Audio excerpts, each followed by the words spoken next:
નમસ્કાર વિદ્યાર્થી મિત્રો, આપણે જે હવે ગણિતનું ચેપ્ટર ચાલુ કરવાનું છે એ છે ચેપ્ટર નંબર 2. ચેપ્ટર નંબર 2 કરવાનું છે. મારું નામ છે ચૌધરી શૈલેષભાઈ. હું તમને જે શીખવાડું એ તમારે એક અલગથી પેનમાં નોટિસ કરી રાખવાનું છે અને સાથે સાથે નોંધી રાખવાનું છે. આજે આપણે બીજા ચેપ્ટરનું જે ઉદાહરણ 1 સુધી છે એના પછી જે સ્વાધ્યાય આવે છે એ સ્વાધ્યાયને આગળના વિડીયોમાં આપણે જોઈશું. બટ આજે આપણે ખાલી માત્ર ઉદાહરણ 2.1 સુધી ચાલીશું કે જેના મુદ્દા શું છે એ મુદ્દા વિશે આપણે વાત કરીશું.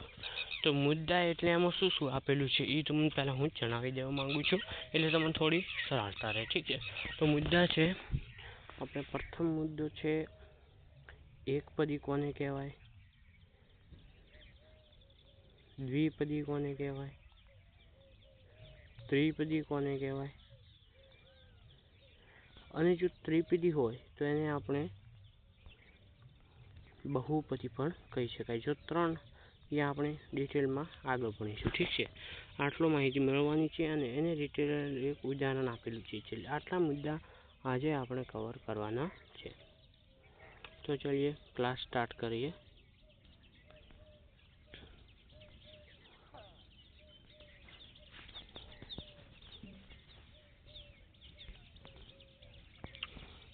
તો ચલો સ્ટાર્ટ કરીએ. તો જે ચેપ્ટરનું નામ છે એ છે બહુપદી.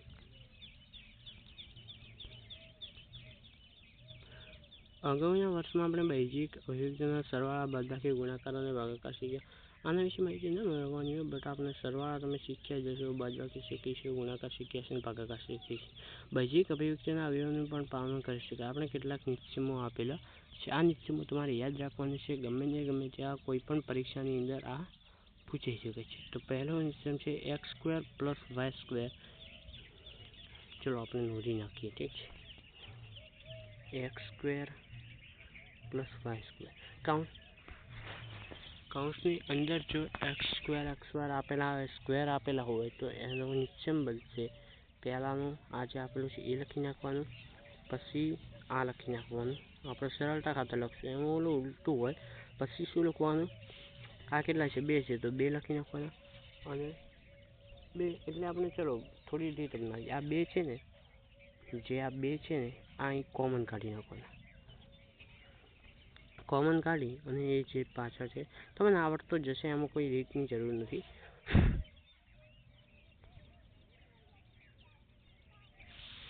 જો એની જગ્યા માઇનસ હોય, એટલે કે x² - y² હોય તો શું આવશે, x². હવે દેખો આ માઇનસ છે, -y²નું વર્ગમૂળ કાઢો તો y² લખી શકાય, કારણ કે આનું y² આવશે તો આમાં પ્લસ જ આવશે y². પરંતુ જો આ પદ છે 2xy એની આગળ માઇનસ પદ આવશે. ઠીક છે, આટલું તમારે ધ્યાન રાખવાનું છે. આ નિયમ છે, આ નિયમ તમારે યાદ રાખવાનું છે.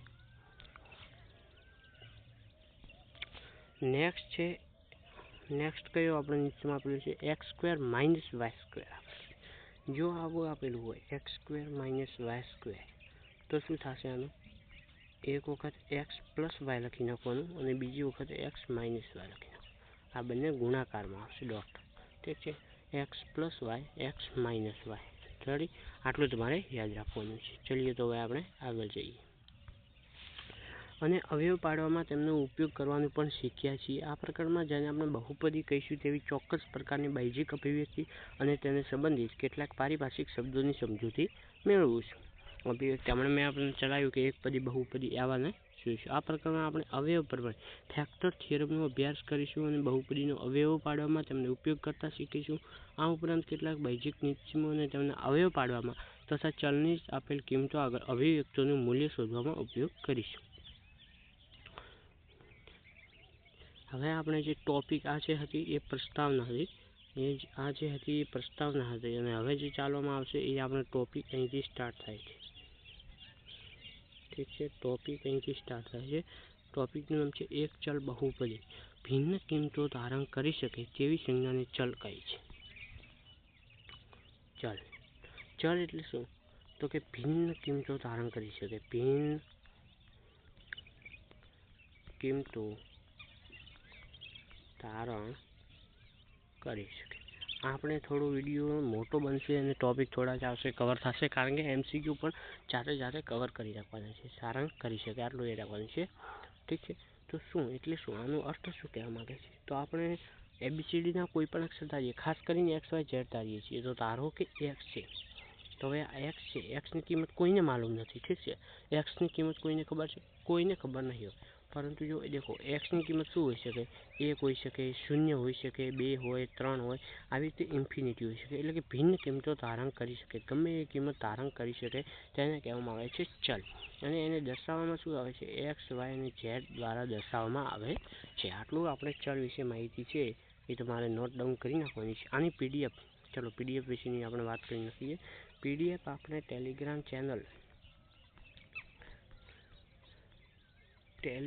ચેનલમાં તમારે જોઈન થઈ જવાનું છે. એના વિશેની એમાં સંપૂર્ણપણે ડિટેલ્સ આપવામાં આવશે, જેમ કે ક્લાસ કેટલા વાગે છે, કયું ક્લાસ કેટલા વાગે આવવાનું છે, એની બધી માહિતી અંદર આપવામાં આવશે. અને તમારે શું કરવાનું છે, એની અંદર જેટલી પણ PDF હોય બધી નોટ ડાઉન કરી નાખવાની છે, તમારે લખવાની છે, એ કઢાવવાની નથી. ઠીક છે. એટલે તમને થોડું યાદ રહે. અને તમારે સાથે સાથે એક યાદ રાખવાનું છે, રિવિઝન.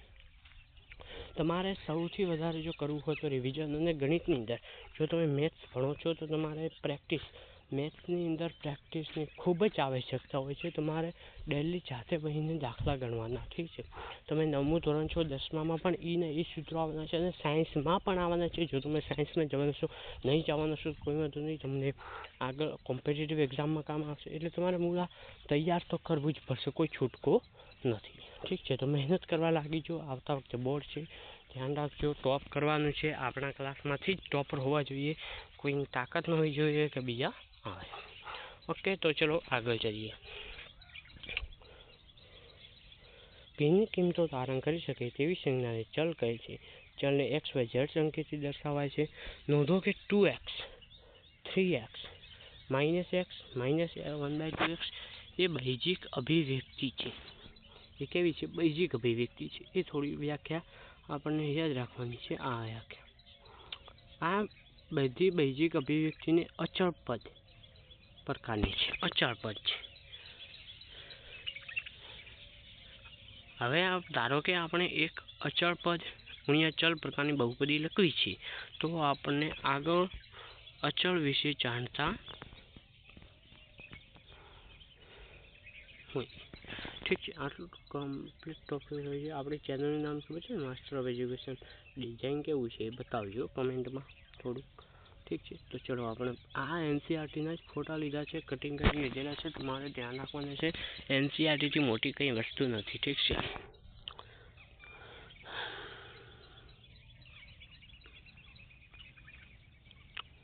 તો સ્ટાર્ટ કરીએ. ફરીથી જોતા √x +3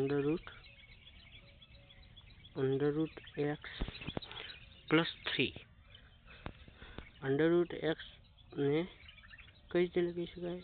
x 1/2 +3. એ તો તમને ખબર જ હશે. તમે હવે 9મા ધોરણમાં આવ્યા છો તો તમને એટલી તો માહિતી હોવી જ જોઈએ કે જે આ છે અંડરરૂટ છે એને શું કહેવામાં આવે છે? 1/2.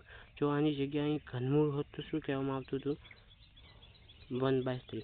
આવી રીતે તમારે આ તો ગમે ત્યારે આમાં શું હોય કે તમારે જો દાખલો ગણતા હોય અને જો એવા કોન્સેપ્ટ આવે તો તેમાં અમે સરળતાથી તમે ગણી શકો છો. આવું અને શું કહેવાય? સમરૂપ કહેવામાં આવે છે. ઓકે. તો ચલો આગળ જઈએ. અહીં xનો ઘાતાંક 1/2 છે અને તે પૂર્ણ સંખ્યા નથી. કેવી છે? અપૂર્ણ સંખ્યા છે, પૂર્ણ સંખ્યા નથી. ત્યાંથી √x +3 એ xમાં બહુપદી છે? ના, તે નથી. પ્રશ્ન પૂછ્યો છે કે √x +3 માં x એ પૂર્ણ બહુપદી છે? તો કે ના, તે નથી. પરંતુ √3y + y² અંગે મારે શું માનવું છે? તે પણ yમાં બહુપદી નથી. કેમ? એ તમારે કમેન્ટમાં જરૂર બતાવવાનું છે. કમેન્ટમાં જરૂર લખીને બતાવજો કે √3 + y² એમાં પણ y બહુપદી કેમ નથી. જો બહુપદીમાં ચલ તરીકે x હોય તો આપણે બહુપદી px, qx અથવા rx તરીકે પણ ઓળખીશું. ઉદાહરણ તરીકે બહુપદીને લખવાની સરળ રીત છે px yx લખી શકો px લખી શકો, qx લખી શકો, ry લખી શકો અને su લખી શકો. આપણે એક જ યાદ રાખવાનું, p of x. ઠીક છે, આ યાદ રાખવાનું છે. તો શું છે 2x² + 5x - 3 x નો ઘન -1 x y નો ઘન + y + 1 su = 2 - u - u² - +6u². બહુપદીમાં ગમે તેટલા પદો હોઈ શકે. x ને 150 ઘાત, x ને 49, x² + x + 1 એ 151 પદો વાળી બહુપદી છે. કેટલા? 151 પદ છે. 150 આ અને 51 ગણ્યું નથી. 2x 2 5x નો ઘન - 5x અને u4 જેવી બહુપદીનો વિચાર કરો. જો તમે જોયું આ બધી બહુપદીમાં માત્ર એક જ પદ છે, તેથી તેને એકપદી કહેવામાં આવે છે. તો ચલો નોટ ડાઉન કર્યો. એકપદી કોને કહેવાય? એકપદી કોને કહેવાય? તો કે જે બહુપદી નહીં લખાય, સોરી, જે પદમાં માત્ર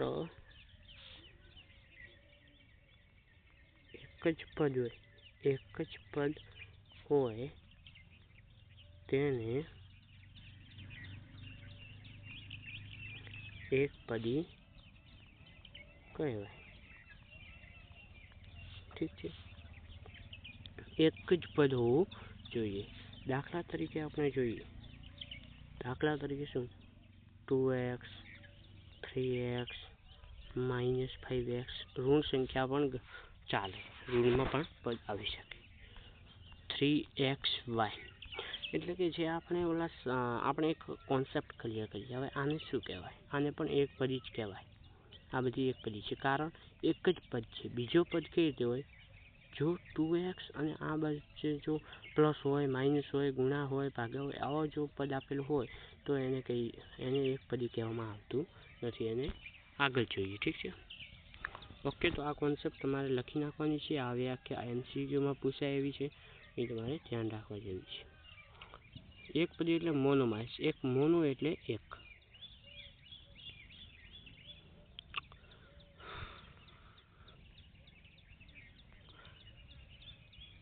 નિરીક્ષણ કરવાનું છે. હવે શું કીધું? હવે નીચેના બહુપદીઓનું નિરીક્ષણ કરો.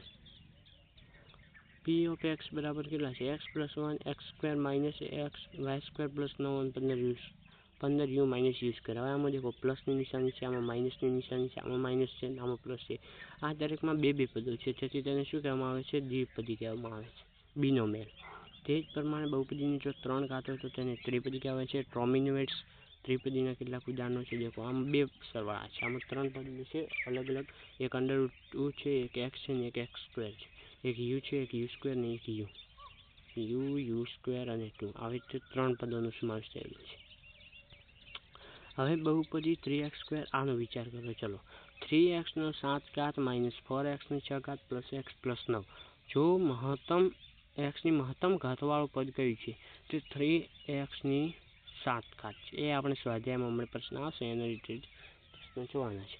3x ની 7 ઘાત છે તો x નો ઘાતાંક 7 છે. તે જ પ્રમાણે બહુપદી 5y નો 6 ઘાત - 4y ની 2 ઘાત -6 માં y ની મહત્તમ ઘાતવાળું પદ 5y6 છે, તો y નો ઘાતાંક 6 છે. બહુપદીના ચલની મહત્તમ ઘાતને બહુપદીની ઘાત કહેવામાં આવે છે. બહુપદીની ઘાત પ્રશ્ન પૂછાય કે ચલો બહુપદીની ઘાતનો પ્રશ્ન પૂછાય 2x ની 9 ઘાત - 8x ની 7 ઘાત +3. ચલો આ પ્રશ્ન પૂછો ને તો એમાં શું કરશે? અમુક વિદ્યાર્થી શું કરશે?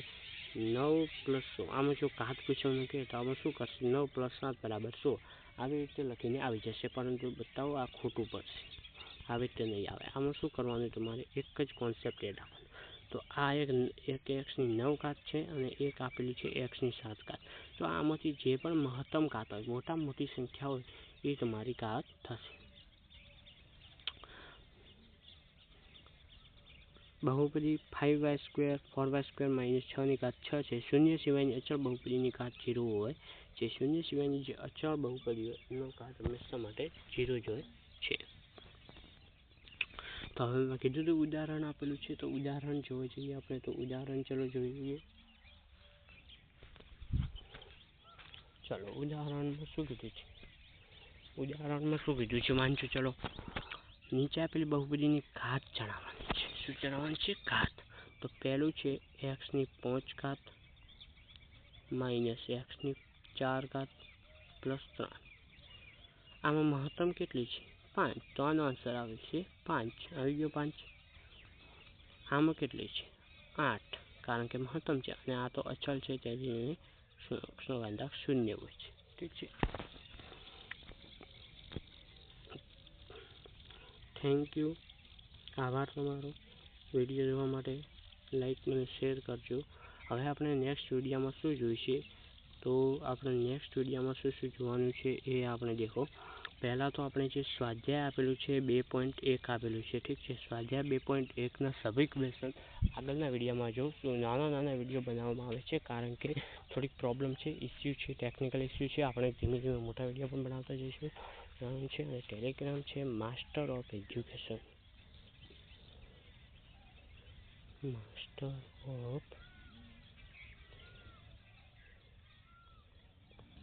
આમાં તમારે જોડાઈ જવાનું છે તો તમને ત્યાં માહિતી મળતી રહેશે. ધન્યવાદ.